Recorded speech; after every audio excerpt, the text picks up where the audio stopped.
Hello and welcome to the Sex and Wellness Podcast. My name is Dr. Mary Grimberg. I'm a pelvic floor physical therapist. And today we have Dana Wicker, who is a women's health nurse practitioner. And she works with many people along their lifespan with sexual dysfunction. She's here with me in Austin, Texas. Thank you for being here, Dana. Happy to be here. Thank you for having me. Yeah, we're sitting here on an exam table. Yes, at River Place OBGYN. We just decided to turn this into our podcasting spot today. So we're going to go over some changes in libido. And so we got a question from Caitlin. And Caitlin says, "Hi, Dr. Mary. I am a 35-year-old woman, 8 months postpartum. One of my biggest issues I'm experiencing is low libido. I used to have a lot of desire for sex, and I'm feeling frustrated that's not coming back. Any tips?" So where do you want to start there? Oh, that's a deep pool that we'll be in. I think it's first of all, just give yourself a little bit of grace, okay? She doesn't really say if this is her first baby, second baby, third baby, but that transition just has so much involved emotionally and physically. And so I think it's important to look at both parts of that. So number one, physically, how are you healing? Have you had your checkups? Have you gone in? Are you feeling dryness? I mean, when you're breastfeeding, and even if you're not breastfeeding, that humongous surge of estrogen and progesterone that you have during pregnancy is no longer there postpartum. And a lot of people have vaginal dryness. So if you're having vaginal dryness and then sex hurts, it's sort of a negative feedback loop, and then people aren't wanting to engage. So that's one thing. Yeah, especially, if you're having pain with anything, you're less likely to want to do it. Let's talk a little bit about how the estrogen changes can affect that. So you want to talk about the estrogen in the vagina and then that? Go ahead. Absolutely. So estrogen waning in the body in that postpartum period it can be equivalent to what people feel like when they go through menopause, which is just vaginal dryness. If you don't have that estrogen there, it can make things a little bit more difficult to feel lubricated. So first step, use lubrication if that's a problem. There's studies out that will say that women who use lube have more orgasms than women who do not. So don't be afraid to use it. But I think the other piece that's really important to note, breastfeeding. So, we wouldn't want somebody to stop breastfeeding just for this reason, but it has to be a mutually desirable thing for everybody to continue. But it does bring me to the next point. Some people really feel like the breasts are part of their sexual experience, and it can be difficult to weigh that between you and your partner and your baby. So I think that that's worth mentioning. It's just kind of communication with your partner. Is this spot off limits for right now, or do we need to work around that?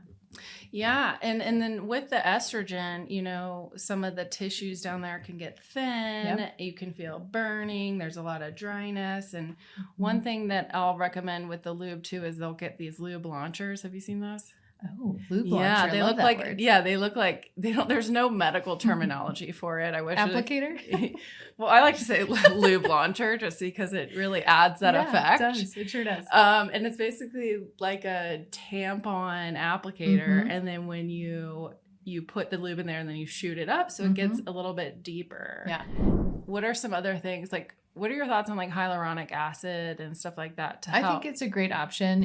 When we're pregnant, breastfeeding, we don't want to add hormones but I think hyaluronic acid it definitely works. There's over-the-counter versions. You can come into a provider and get more prescription versions that are helpful too.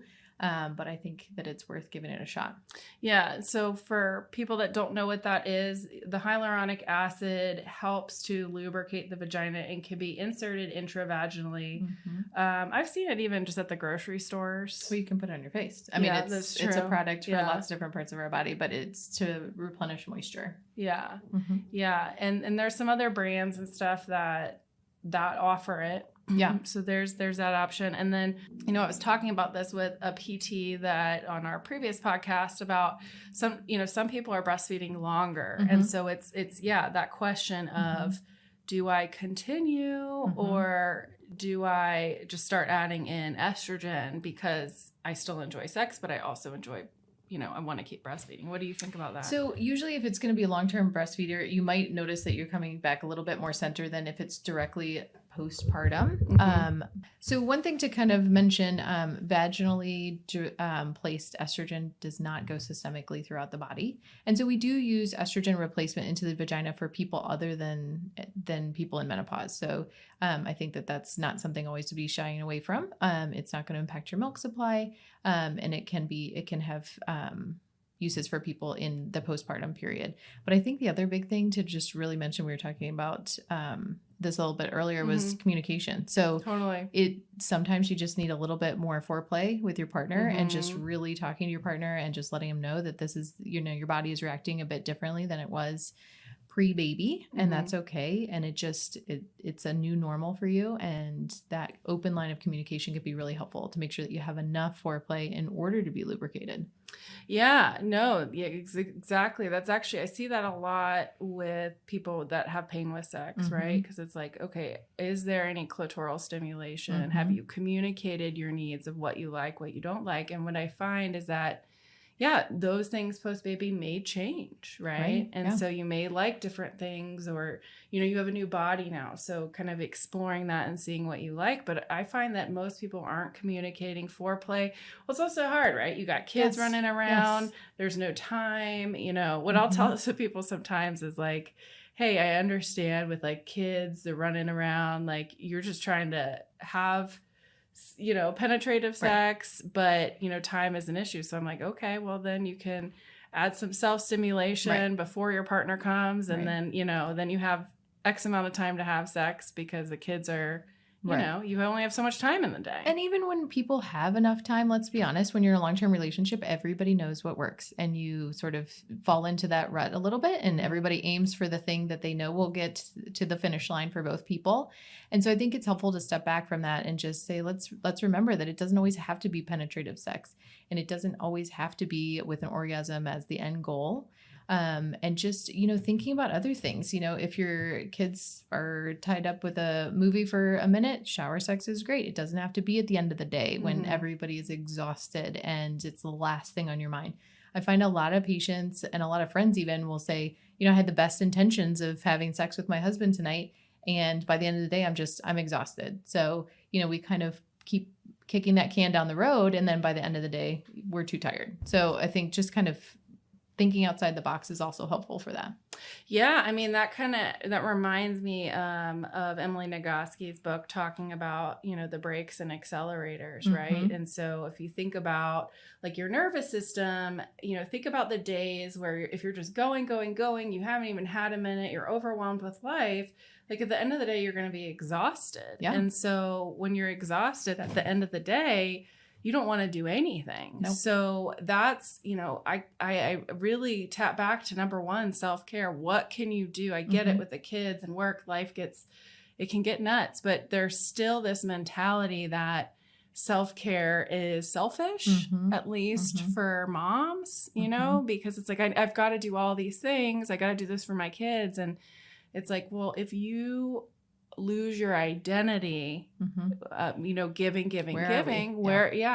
you can only give so much after that point. And so kind of tuning back into yourself, are you overloaded with stress? Are there things that, sure, there's going to be external stressors all the time, but what stuff can you do that you can control, right? Even if it's just 5 extra minutes in the bathroom in the morning, which can be hard with kids, right?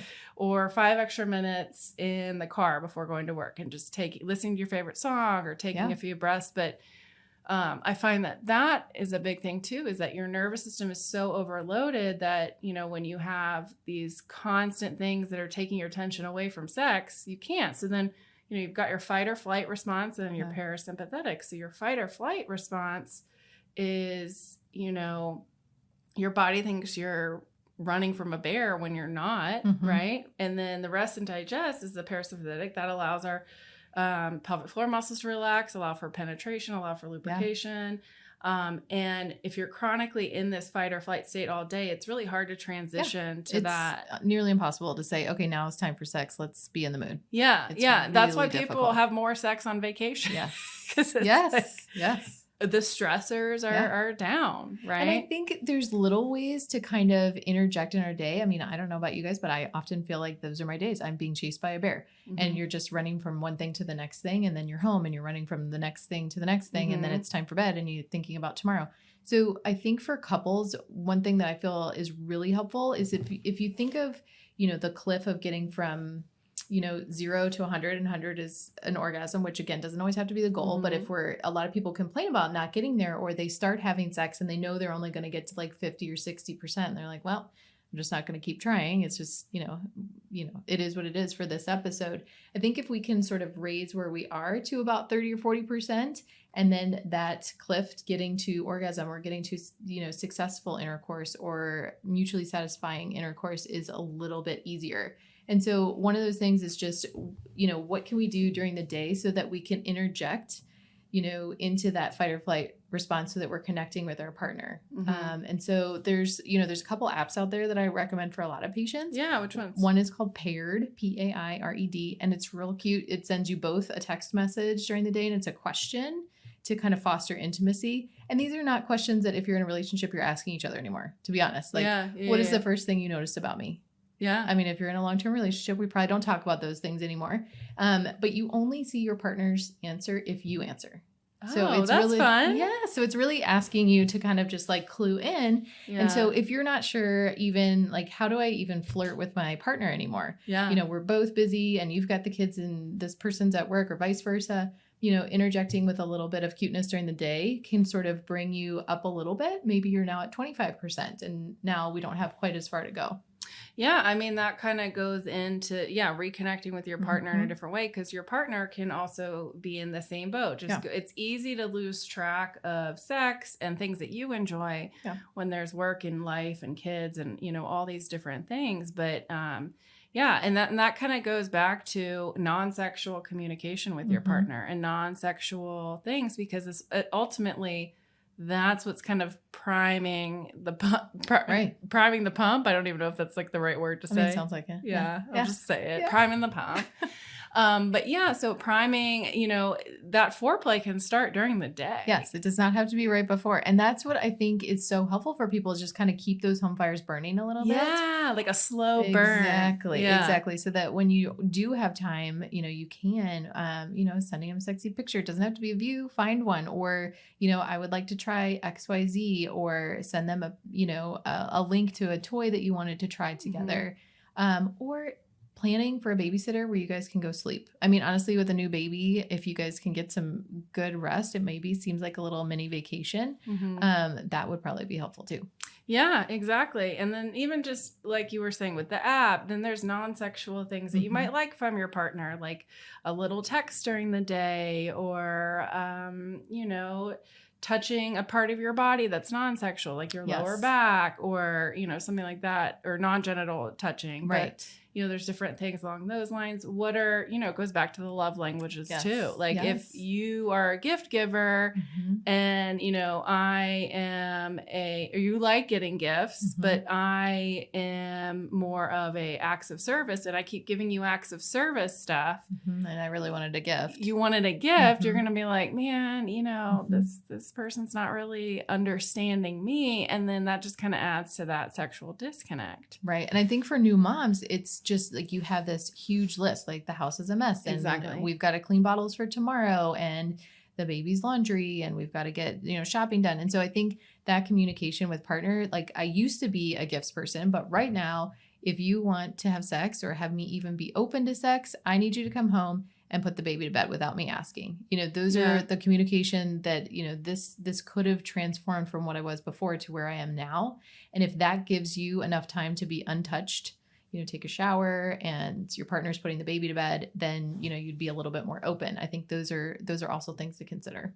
Yeah, exactly. And then if you don't have a partner, talking to a friend or, something along those lines, so you can, and reconnect with yourself. And a lot of, I have a lot of single mom friends, and we used to at one point share that responsibility and say like, hey, I'm going to, share babysitting. Then you don't have to pay for a babysitter or whatever it is, to give you a little bit of time to reconnect with yourself, so you even know what that is that you're looking for. Yeah, exactly. I think that's a good point overall. And also, like you were saying before, is you might be touched out. I mean, especially if you have one baby, but sometimes you have multiple, sometimes 2, 3, 4, 5, I'm one of 6. So it's like, but you're touched out. Like, it's just something where you just need some time. And the last thing you want to do is to be touched by somebody else. And so it's giving yourself that, that patience that, hey, your body's processing a lot. There's a lot of changes that are happening.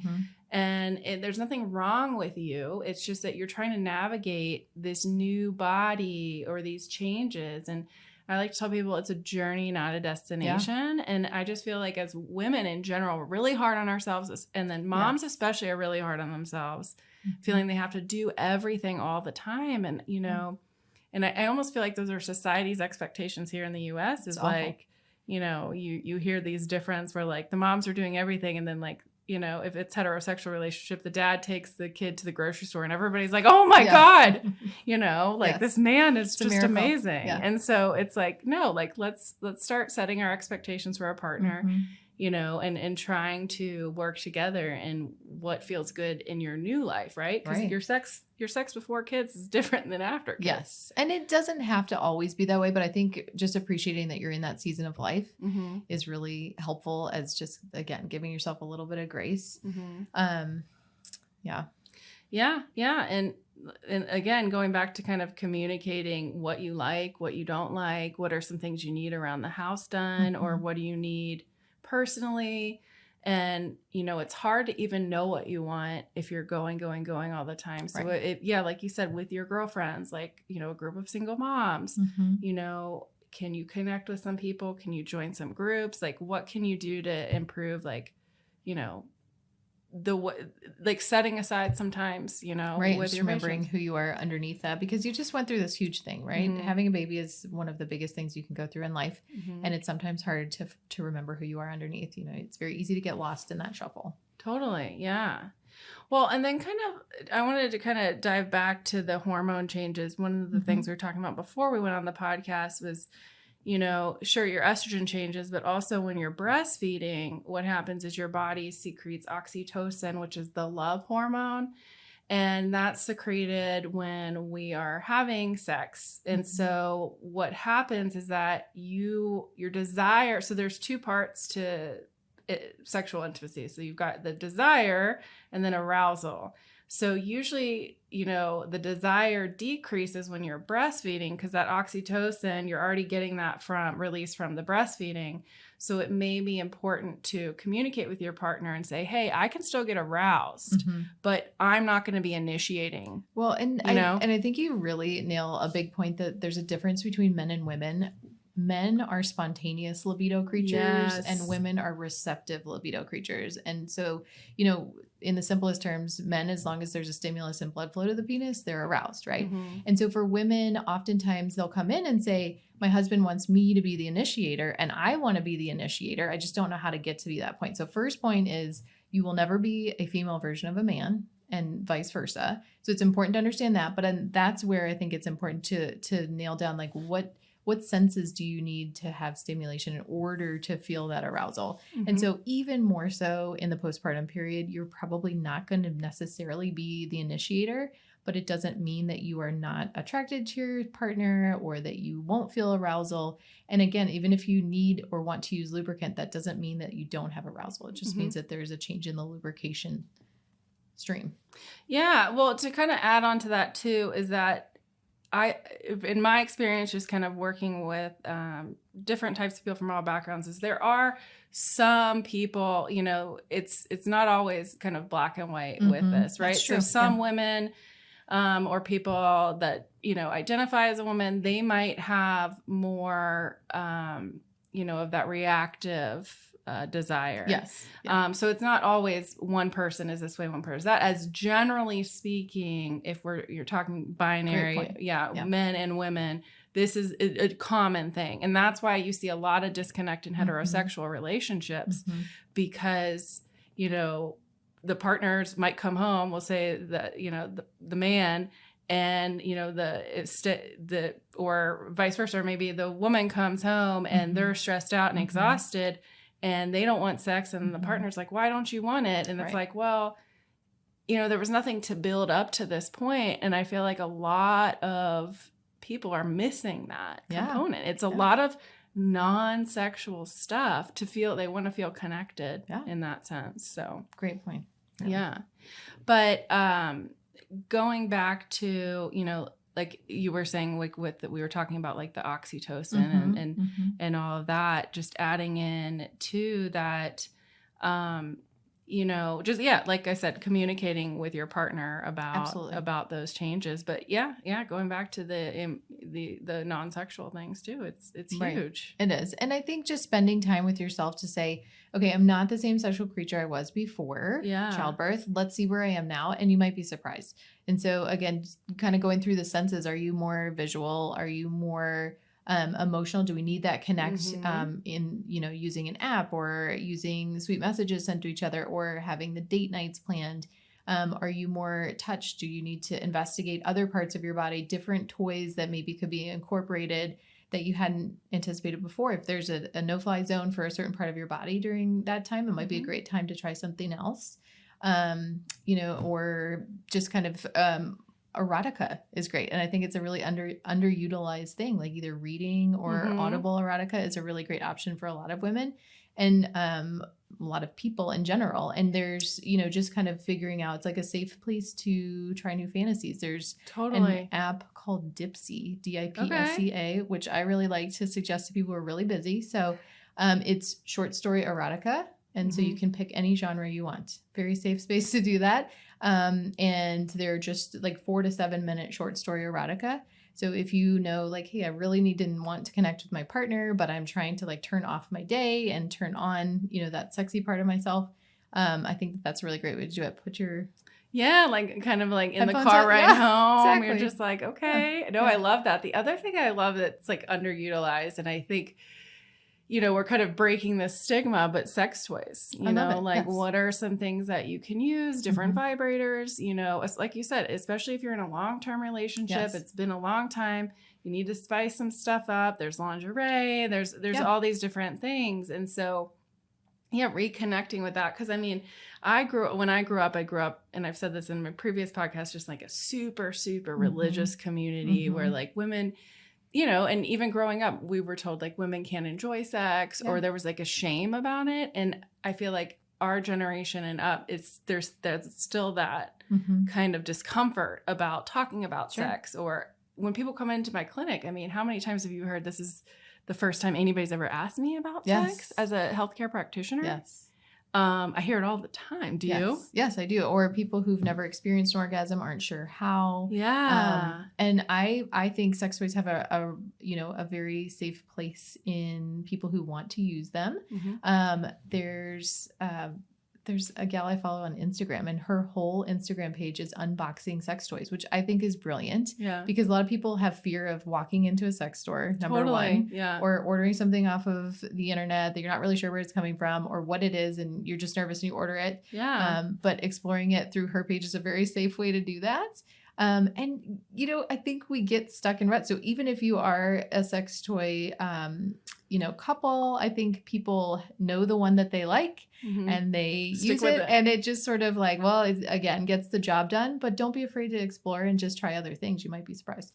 Yeah. And you can reconnect with your partner in a totally different way, and I mean, the other thing to add on to that too is thinking about, you were saying that connection, but also sometimes those orgasms change after birth, and understanding, or they're like I said, there's pain, and understanding why those things are happening, and seeing, a healthcare practitioner or a pelvic floor physical therapist, and kind of figuring out what's going on with that. And we dive more deeply into that in a previous podcast about orgasms, not able to experience their climax as well after birth as you did prior. But, those are some things that also, like, maybe it's, I've had clients where like, it's not as fun, it's not as fun. And intense. It hurts more. It's harder to get there. I'm just, I think there's a lot of things in life that can do it, not just childbirth, but weight loss, weight gain, certain medical conditions, depression, certain medications. Yeah. Yes. Oh exactly. Yeah. That's something to kind of chat about too, is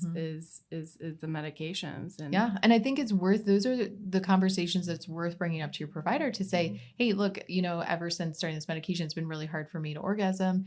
They have heard it. I promise you. Please don't be embarrassed to say that. We would rather know. There are easy medication switches that we can sometimes make that would improve things.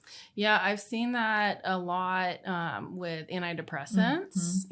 That's a big one. And so, obviously don't stop your antidepressants. Talk to your doctor about it. And be Right. like, this is a side effect I'm not really into. I want to switch it up. Yeah. Other medical conditions. The other thing too, like autoimmune conditions can Yeah. sometimes do that. So, we have a treatment here that's specifically for orgasm and translates well into increasing libido. I mean, there are treatments to do if you just let us know. And really, I think as healthcare providers, doctors and nurse practitioners and PAs, like we need to be better about asking that. It doesn't need to be the doorknob conversation where we're like walking out the door and then you say, hey, also my libido is in the tank. But it should be part of a wellness visit. Totally. Yeah. And also, there's different types of treatments, and you can kind of dive into those in a bit, but also first kind of, you can do whatever works for you, right? We can give you all these examples. I'm never going to be the provider that's like, hey, you have to do this. Hey, if you want to go and, get the treatments that you guys offer, do it. But also there's also, like some of these basic communication tips that we talk about, tuning back in with yourself and your self-care, different things like that. Absolutely. But the other thing that can cause low sex drive, right, hormonally. So this is all just, if these are things that resonate with you, great. But there's also, like we said, medical conditions that can cause this too. Also low testosterone is a big one. You see that a lot? We do. So, as you age, your hormones greatly change throughout the lifespan. And a lot of people come in with fatigue and low libido and just not really feeling a lot of energy or spark. So testosterone replacement has its place in that realm. Yeah. And then, getting those labs measured, and then you can kind of go from there. Absolutely. Versus just being handed something. Oh, for sure. And I think any responsible provider would just, make sure we know where we're starting and where it's safe to be. There's ways to do too much of a good thing. And so we want to make sure that you're safe with that. I've seen a lot of unregulated testosterone. Yes. It's out there. And the issue with that is, it can cause cardiac issues. Yes. It can cause all this stuff. So if you don't have a baseline and you're just handed testosterone, that's an issue. Yes. We've had this some scary things. Clitoromegaly is when your clitoris enlarges. I've seen that. Yeah. It's not a great thing. Acne, rage, hair growth in areas women don't want it. So I think it has its place. It just has to be. Yeah. Just understanding, the biggest thing is self-advocacy, just like knowing your body, not just kind of blindly doing stuff just to do it. And, and just understanding your body. What are some other medical conditions that you see that cause a decrease in libido? Like you said, autoimmune. So what are some autoimmune that you feel? Yeah, MS can be one. Okay. MS has sensitivity issues for your entire body, but it sort of attacks different parts of the body at different times. And so if you are currently experiencing something where you're having decreased sensation in the vulva, that definitely makes climax a little bit harder for you. High blood pressure for both men and women, that can impair blood flow.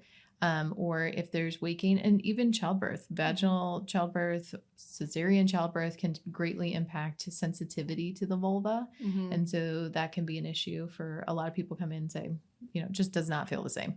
Yeah. And anything having to do with like radiation to the area from chemotherapy or radiation from cancer treatments, especially if it's, vulvar cancer or any type of cancer around that area, you're just kind of like, you don't want to necessarily be touched. Absolutely. And I think the other big piece to just sort of touch on is, female bodies and libido are very complicated, and there's so many layers there. And so I think it's also worth mentioning, how safe do you feel in your relationship? Yes. You'd be surprised the number of people that come in and say, I have low libido. And when you start to peel back the layers, they're in, what most people would say is a very either toxic or just dangerous relationship. And so it just goes to show you that libido is really important to people. But you have to just see it for where they are in their life. Is it a communication problem with the partner? Is it a safety issue? Is it previous unsafe behaviors? Is it guilt? Again, like you were mentioning before about religious guilt, religious shame. Where are those pieces playing into this? And it might not be something that they recognize, or you ask and they have abuse history. I mean, that can greatly impact that as well. Yeah. And that's something, I see too, is especially after sexual assault. I have people come in and they're just, it's re-traumatizing. Yes. Or infidelity. I mean, it's just, it's almost like you feel so disconnected from your vagina and it's just doing its own thing and your brain is wanting to do one thing and the vagina is wanting to do another. And it can be really confusing for patients. Yeah. And like you said, kind of going back to the relationship, are you feeling disconnected from your partner? Are you not feeling seen? Are they doing things that make you feel unsafe or uncomfortable? Are you, worried? Do you feel on edge around them? Do you feel like you're walking on eggshells? I mean, these are all signs. There's emotional abuse that can occur and, physical is, you can see that. So it's there, but also the emotional part, that can be harder to kind of nail down. Yeah. Yeah. And sometimes you don't even realize it. I mean, I was in an emotionally abusive relationship and I didn't even realize it till it was done. Right. If I point to a bruise on your leg and say, Mary, what happened here? And you say, well, so-and-so got a little rough with me. It's, that's harder to hide than if somebody says, how's everything? And you say, it's fine. I would never know unless you said, I'm not talked to very kindly at home. Yeah, I'm not talked to kindly. I feel like I've kind of disconnected from friends. You kind of go into retreat mode, self-preservation. And like I said, people don't even understand. And there's just a lot to dive into libido. Yeah. There's just so much, right? There's medical conditions, there's relationship stuff, there's, mental health, there's just a variety of things. And it's just important that we're kind of laying all this out because, if you think about it, from the male perspective, like if there's any issues with libido, it's like, boom, take Viagra. And it's like, but is that the answer? Like what's going on with their lives? Because all, testosterone changes can decrease when you're highly stressed too, or your body's in chronically in fight or flight mode. And so that can affect both people. Yeah. And weight, blood pressure, cholesterol, all those things. Yeah. And how you feel in your body. Yeah. Too. Absolutely. All those changes and stuff. So kind of looking at all those things and overall looking at your lifestyle. Like, are you happy in your life? Like, are you at a job that drains you emotionally? I mean, I know finances are hard, especially now with inflation. It's just everything's so expensive, but what can you do to help improve your work situation? Like maybe you can talk to your boss or maybe you can adjust your hours or whatever it is. You might even feel like I don't even have time to sit down and do any of that. And that means that you need to sit down and do it. Yeah.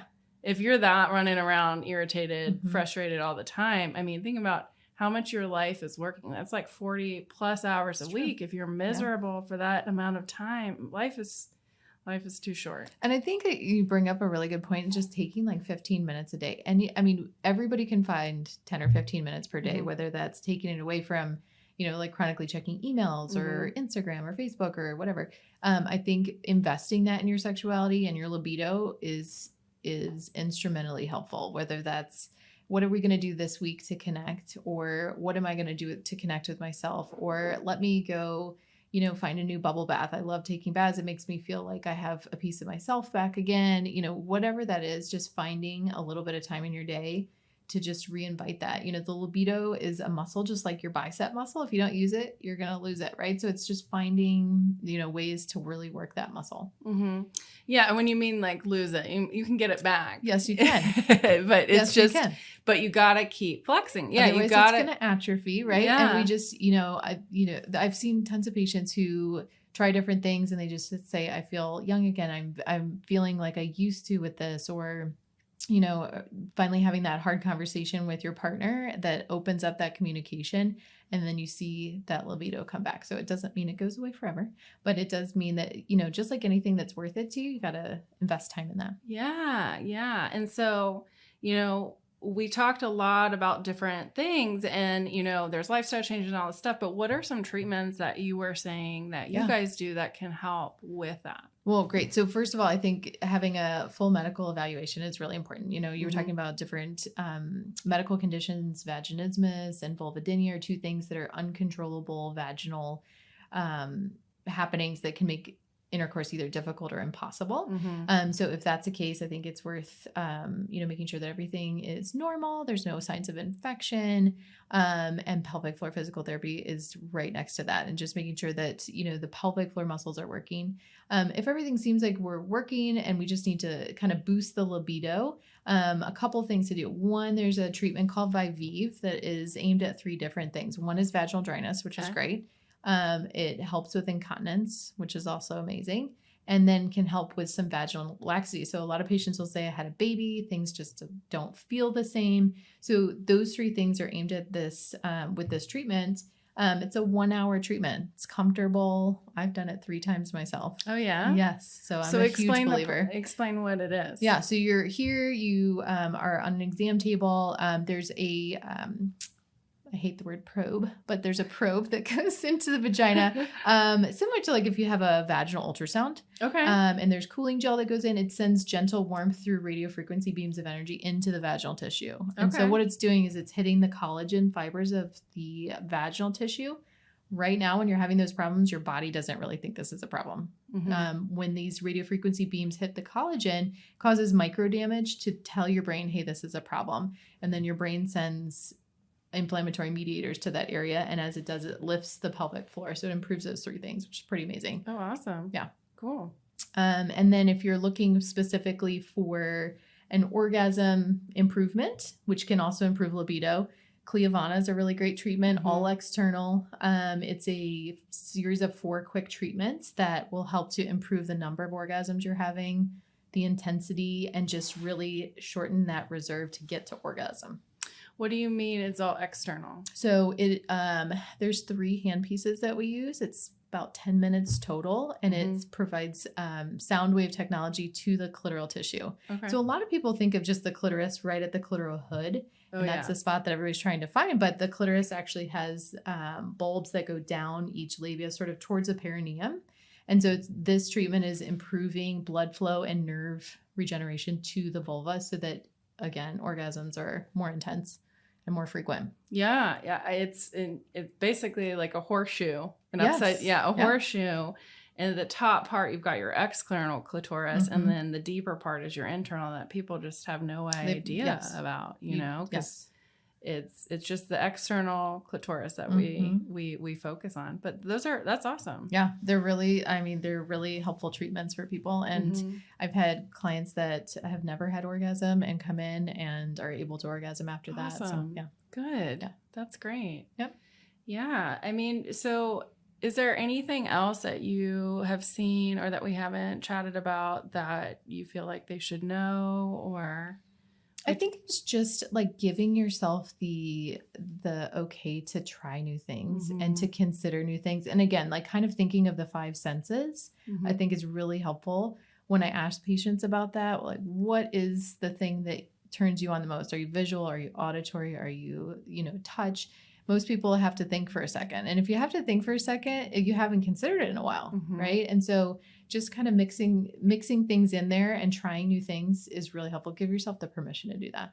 Yeah, like we were saying before, just, being okay with, we are sexual beings. It's okay to communicate with your partner. It's okay to enjoy sex, and it's important that we have these conversations, and we talk about them openly. Right. You and I met because we talked to, we were on a panel back in June, and we were talking to, how many women were there? I think there was like 45 or 50 people there. 45 or 50 women. We were talking about libido, you and I, and there were a few other people, but we were basically, it was you and I talking about That's what sex. People wanted to talk about. They all wanted to talk about libido and sex because, this also goes to play too with like, perimenopause and menopause as well. So similar we'll stuff. We'll have to do another talk on that because that's its own talk. Totally different. But still similar kind of stuff there. But that's how we met.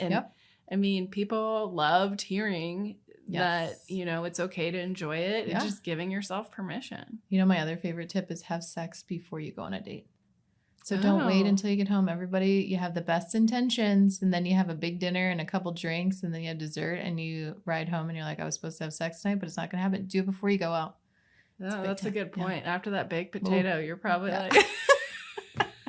That's steak and baked. I'm really into potatoes lately, but I mean, I wouldn't turn one down for sure. Yeah. So if you're gonna have a potato, Have make sex sure that first. have sex Yeah. first. Yeah. No, I love that. I think that's great. And so just kind of in summary, you know, looking at lifestyle, are you chronically stressed? Are you disconnected with yourself? Yeah. Talking to your partner about non-sexual things that you enjoy or connecting with them in that capacity. Also learning your body, what you like. You know, your body's different now. What are also thinking about, do you have some pre-existing conditions that could set you up for this? Yeah. You know, and that's, like I said, including like anxiety, depression, high blood pressure, all these different things. And, you know, finally just giving yourself permission to enjoy sex and to know that your body's different right now. And that doesn't have to be a bad thing. And also, before we end, I did want to mention, have you seen the gentleman who talks about stop comparing the baseball analogy to sex? No. So basically he says, instead of using the baseball analogy, right? We all grew up in like first base, hand up the shirt, you know, home run, penis and vagina, you know? Yeah. But sex isn't always about penetrative sex, and we're just so focused on that, right? Yes. We've got any type of genital contact or in any way is sex. And it's like this end all be all is penetration. But the reality is, you know, what I love that he talks about is that like communicating like about sex like pizza. There's no winners or losers. Everybody leaves satisfied. Right. And you talk about it. And so it's okay to talk to your partner. But what I find is that most people just don't even know what they want. So kind of exploring themselves. That's true. So cool. Well, thank you for welcome. being on the show. It's my pleasure. Yeah. How can they find you? Do you have an Instagram or should they follow you? Follow us on River Place OBGYN on Instagram, and we're happy to see you and take care of your medical and libido needs. Cool. Well, thank you so much. And also in the show notes, I'll have a handout or a PDF that you can download for 3 quick ways to help reduce leaking while exercise. Thank you guys for coming. Thank you.